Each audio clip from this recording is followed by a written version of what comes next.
사도행전 16장 22절에서 32절까지의 말씀을 가지고 하나님의 말씀을 함께 나누겠습니다. 지금은 한국에 사형제도가 없어졌지만 과거 오랫동안 사형수들과 함께 생활했던 한 교도소 간부가 하늘 보고 땅 보고 라는 책을 썼습니다. 이 책을 보면 사형수들의 마지막 사형 집행일에 대한 추억이 이렇게 기록이 되어 있습니다. 사형 선고를 받은 사형수들은 자신이 언제 사형 집행을 당할지 알지 못한 채 수감 생활을 한다고 합니다. 그런데 사형 집행이 있는 날이 되면 간수가 와서 면회왔다라고 한다는 것입니다. 그래서 따라 나서면 면회실로 가던 길 중간에서 갑자기 방향을 꺾으면서 저쪽으로 가라고 등을 툭 하고 친다는 것입니다. 그러면 그제서야 오늘이 죽는 날이구나 라는 것을 알아차리고 그 자리에 한참을 섰다가 예외 없이 하늘을 물끄러미 바라본다는 것입니다. 그렇게 오랫동안 하늘을 바라보다가는 이내 고개를 떨구고 말없이 따라온다는 것입니다. 이 이야기를 하면서 저자는 이런 이야기를 합니다. 사람들이 자기의 모든 노력과 방법을 행하고도 더 이상 수가 나오지 않을 때 마지막으로 바라보는 것이 하늘이다. 우리가 인생을 살다 보면 한계에 부딪히는 때가 있습니다. 이렇게도 해보고 저렇게도 해봤지만 아무런 답이 나오지 않는 순간을 만나게 될 때가 있다는 것입니다. 바로 그때가 하늘을 바라보는 때입니다. 우리가 아무리 믿음을 가지고 산다고 하지만 평상시에는 그렇게 절실한 마음으로 하늘을 바라보지 않습니다. 나에게 아직 가능성이 있다고 믿기 때문에 그렇습니다. 그러나 내 힘으로 넘을 수 없는 벽 앞에 서게 됐을 때 인간은 자신의 무지와 무능을 고백하게 됩니다. 내가 붙들고 살던 모든 것들이 아무 쓸데없고 부질없는 것임을 깨닫는 순간에 우리는 하나님을 바라본다는 것이 어떤 의미인지를 깨닫게 됩니다. 물론 우리가 살아가면서 이렇게 절박한 상황이 오지 않는다고 하면 얼마나 좋겠습니까? 그러나 그런 무력감과 스스로에 대한 절망을 경험해 보는 것은 성도에게 있어서 귀한 일입니다.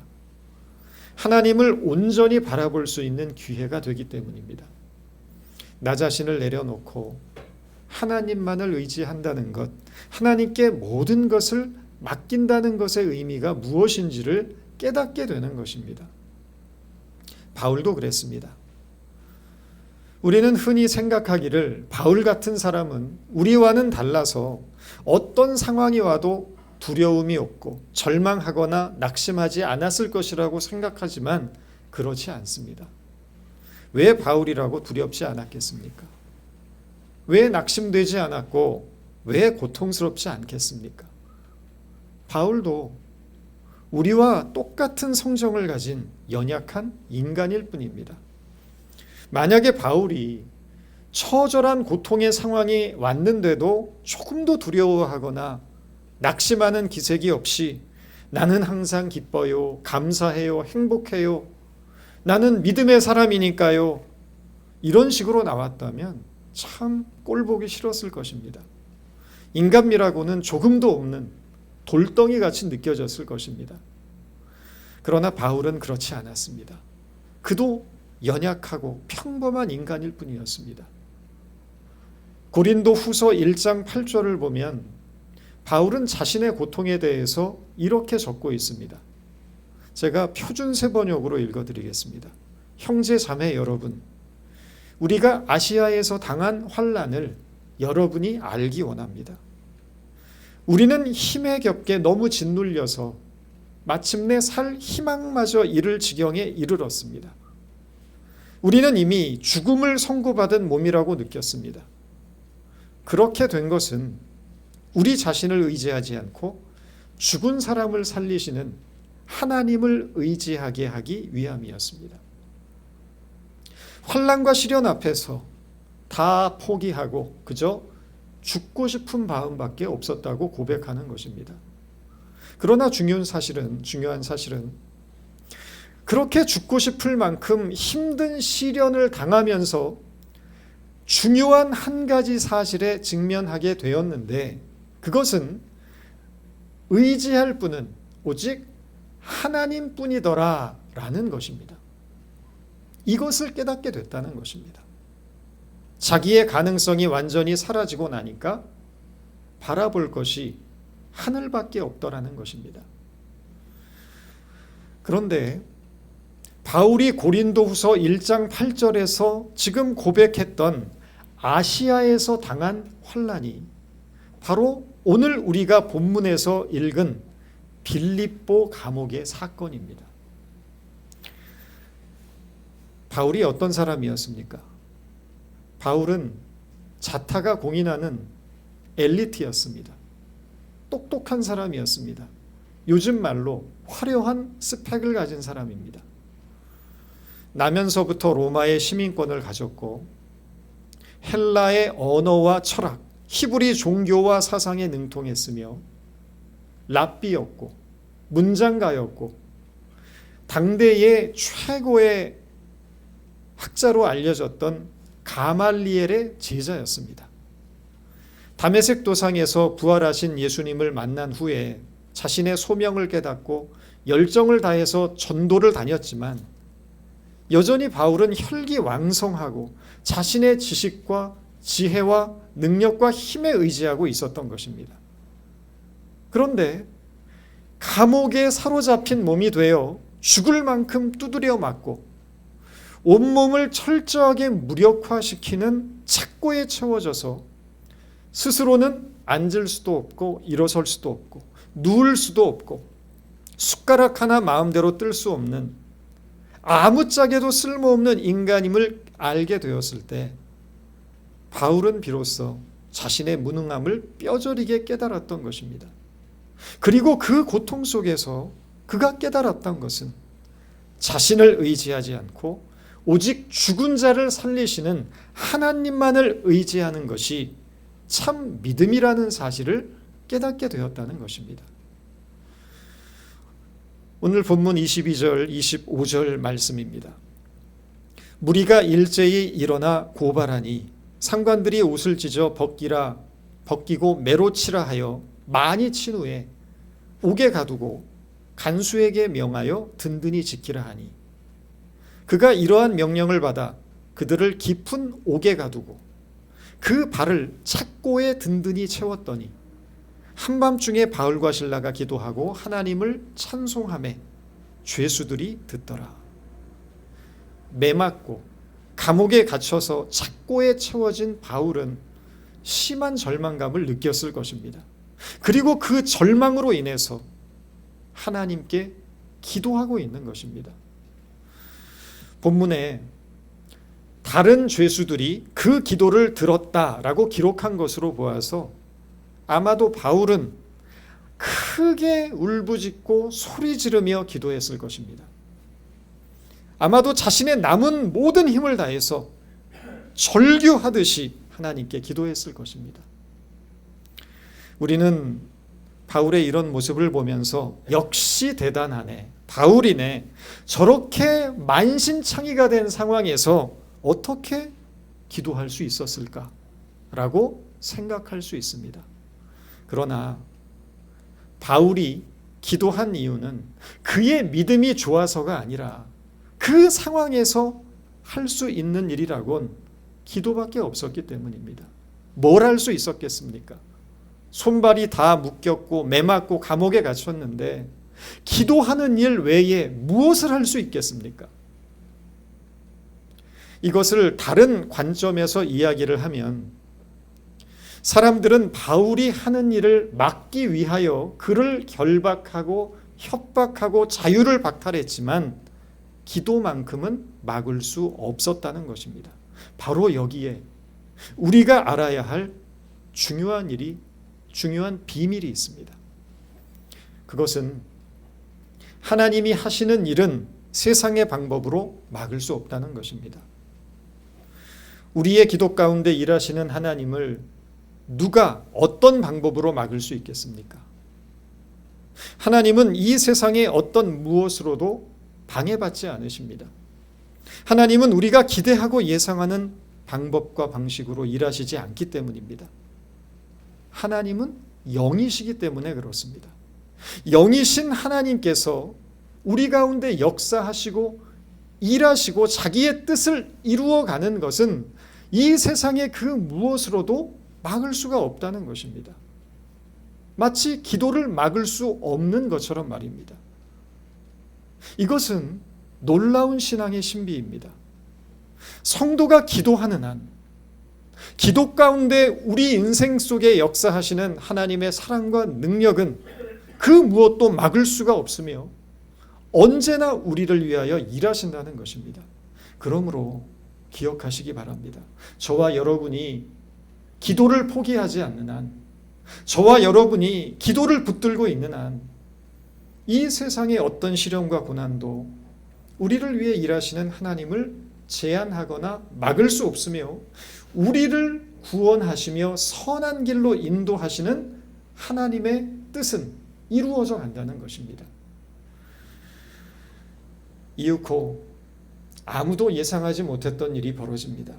모두가 잠든 한밤중에 갑자기 큰 지진이 일어났고 감옥의 문이 열렸으며 바울을 채웠던 착고가 풀렸습니다. 이에 갑자기 큰 지진이 나서 옥토가 움직이고 문이 곧 다 열리며 모든 사람의 매인 것이 다 벗어진지라. 깊은 잠에 빠졌다가 감옥에서 일어난 이 한바탕 큰 소란을 보면서 잠을 깬 간수가 감방의 문이 열려 있는 것을 보고 순간 자신의 칼을 빼어 자결을 하려고 합니다. 간수가 자다가 깨어 옥문들이 열린 것을 보고 죄수들이 도망한 줄로 생각하고 칼을 빼어 자결하려 하거늘 바울과 실라가 도망쳤다고 생각한 것입니다. 감방의 문이 활짝 열렸는데 그 안에 갇혀 있는 죄수가 도망하지 않았다고 어떻게 상상할 수 있겠습니까? 그때 바울이 큰 소리로 외칩니다. 28절입니다. 바울이 크게 소리질러 이르되 내 몸을 상하지 말라. 우리가 다 여기 있노라. 왜 이 간수는 바울과 실라가 도망한 것에 대해서 이토록 두려움을 느끼고 스스로 자결을 하려고 했을까요? 그 이유는 당시 빌립보의 정치적인 배경에서 찾을 수가 있습니다. 당시 로마는 정복한 광대한 영토를 효율적으로 다스리기 위해서 중요한 거점 도시를 선택을 하고 로마의 황제가 파견한 집전관을 통하여 통치하도록 했습니다. 바로 빌립보가 그 거점 도시였고 국제무역과 통상의 중심지였던 빌립보는 로마의 직할 도시로 승격을 하게 됩니다. 따라서 빌립보에 있던 모든 시민들은 자동적으로 로마의 시민권을 얻게 됐고 로마 제국 내에서 그 정치적인 중요성과 위상도 높아지게 됩니다. 그런데 바울이라는 사람이 빌립보에 들어와서 사람이 많이 모여있는 광장에서 복음을 전합니다. 수많은 빌립보의 시민들이 거기에 환호합니다. 바로 이것 때문에, 이 이유 때문에 바울이 체포가 되는 것입니다. 20절, 21절을 보면 바울의 죄목을 이렇게 설명하고 있습니다. 우리 성을 심히 요란하게 하여 로마 사람인 우리가 받지도 못하고 행하지도 못할 풍속을 전한다 하거늘. 바울이 잡힌 죄목이 민중 소유죄라는 것입니다. 당시 로마 제국에 가장 민감한 사안이 있었다면 그것은 폭동이었습니다. 팍스 로마나라는 말을 들어보셨을 것입니다. 무력을 통해 제국의 평화를 유지하는 것입니다. 그런데 이 팍스 로마나에 있어서 가장 큰 골칫거리는 각 지역에서 산발적으로 일어나는 크고 작은 폭동이었다는 것입니다. 빌라도가 예수님에게 사형 선고를 내렸던 명분도 민중소요죄였습니다. 백성을 선동하여 폭동으로 이끌 소지가 있다면 정치범으로 간주하여서 법정 최고형으로 다스렸던 것입니다. 우리나라도 과거에 김대중 대통령이 내란 음모죄로 사형 선고를 받은 것을 여러분들 기억하실 것입니다. 힘으로 유지되는 정권에서 가장 두려워하는 것이 백성들이 반기를 들고 일어나는 것입니다. 바로 이런 이유 때문에 바울이 체포가 되었다는 것입니다. 그런데 이토록 중대한 범죄로 잡혀 들어온 바울과 실라를 놓치게 된다면 이 모든 일에 대한 책임은 간수가 져야 하는 것입니다. 내 몸을 상하지 말라. 어두운 감방 안에 울려 퍼진 이 바울의 외침에 깜짝 놀란 간수는 등불을 들고 바울이 갇혀 있던 감방으로 뛰어들어갔습니다. 놀랍게도 그곳에는 모든 착고가 풀린 채로 바울과 실라가 앉아 있었고 그 모습을 보는 순간 간수는 그 앞에 무릎을 꿇고 엎드리게 됩니다. 간수가 등불을 달라고 하며 뛰어들어가 무서워 떨며 바울과 실라 앞에 엎드리고 감방 안에 그대로 앉아있는 바울과 실라를 보면서 이 간수가 느꼈던 감정은 이제 살았다. 도망가지 않았네. 라는 안도감이 아니라 오히려 이게 뭐지? 하는 두려움이었다는 것입니다. 이 두려움은 간수가 현재 직면하게 된 정신적인 대혼란을 의미하는 것입니다. 지금까지 간수가 살아왔던 삶의 가치체계에 엄청난 충격이 온 것입니다. 지진이 났습니다. 옥문이 열렸고 죄수를 잠그고 있던 족쇄는 다 풀렸습니다. 그런데 마땅히 도망갈 줄 알았던 그 죄수가 도망가지 않고 그대로 그 자리에 있습니다. 더구나 자결하려던 자신을 말리고 위로합니다. 이상한 일 아닙니까? 죄수가 다 도망갔으니 책임자인 나는 이제 죽는 길밖에는 다른 길이 없다고 절망했을 때 나보다 더 큰 절망에 놓여 있던 사람들이 오히려 나를 위로하고 도망가지 않고 그 자리에 그대로 머물러 있는 것입니다. 당시 죄수의 처지라는 것은 갇혀 있으면 그 자체로 비참한 것이고 언제 죽어도 이상하지 않다는 것을 의미합니다. 손과 발에 착고를 채웠다는 것은 죽을 권리조차도 빼앗겼다는 것을 뜻합니다. 맘대로 죽지도 못하는 것입니다. 절망도 이런 절망이 없는 것입니다. 간수의 입장에서 보면 도망갈 기회가 왔다면 마땅히 도망가는 것이 정상입니다. 그런데 현재 이 죄수들, 즉 바울과 실라가 보여주고 있는 이 모습은 간수가 살아왔던 기존의 정신세계를 허물어버리고 있는 것입니다. 한마디로 도대체 이 사람들 뭐지? 도대체 이 사람들은 뭐길래 나보다 더 절망적인 처지에 놓여 있으면서 오히려 나를 위로하고 나를 붙들고 나에게 희망을 주고 있는 거지? 과연 이 사람들은 누군 거지? 라는 질문을 하게 되었다는 것입니다. 바로 이런 맥락에서 간수의 질문이 나오게 되는 것입니다. 선생들이여, 내가 어떻게 하여야 구원을 받으리이까? 길을 묻고 있는 것입니다. 길이 어디인지 묻고 있는 것입니다. 길을 잃어버린 자가 길을 아는 자에게 길을 묻고 있다는 것입니다. 바로 이 질문이 저와 여러분이 이 세상으로부터 들어야 할 질문이라는 것입니다. 절망에 빠진 세상, 소망을 잃어버린 세상이 참 진리와 생명을 따라 살아가는 우리에게 물어야 할 질문입니다. 모두가 자기의 욕심과 욕망의 노예가 되어서 살아가는 세상에서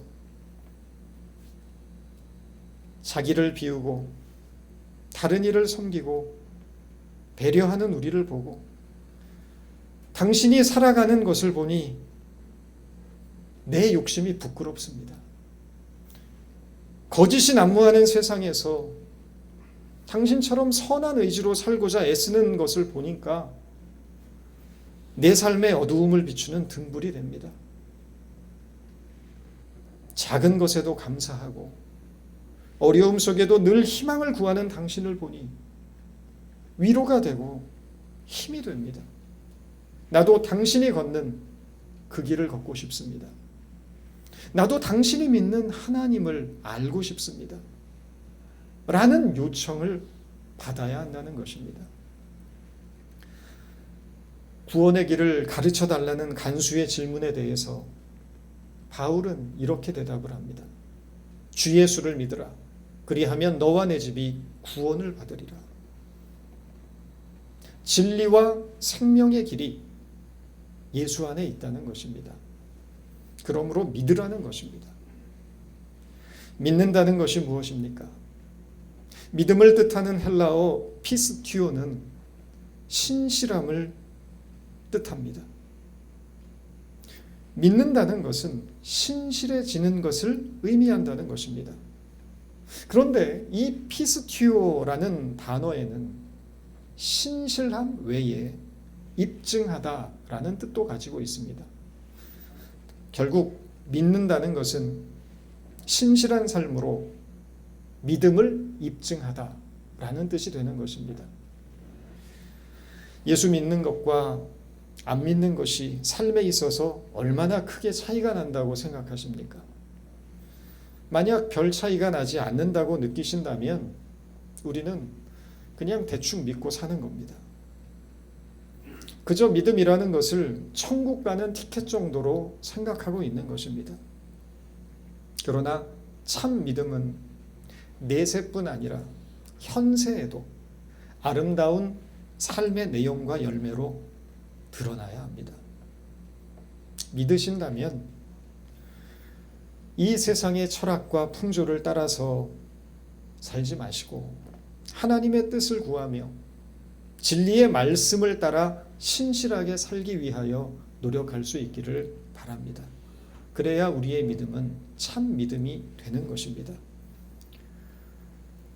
하고 싶은 거 다 하고 먹고 싶은 거 다 먹고 놀고 싶은 거 다 놀지 마시고 좀 더 절제하고 좀 더 참으시고 좀 더 인내하시면서 주님의 자녀다운 성품과 인격을 갖기 위해서 노력하시기 바랍니다.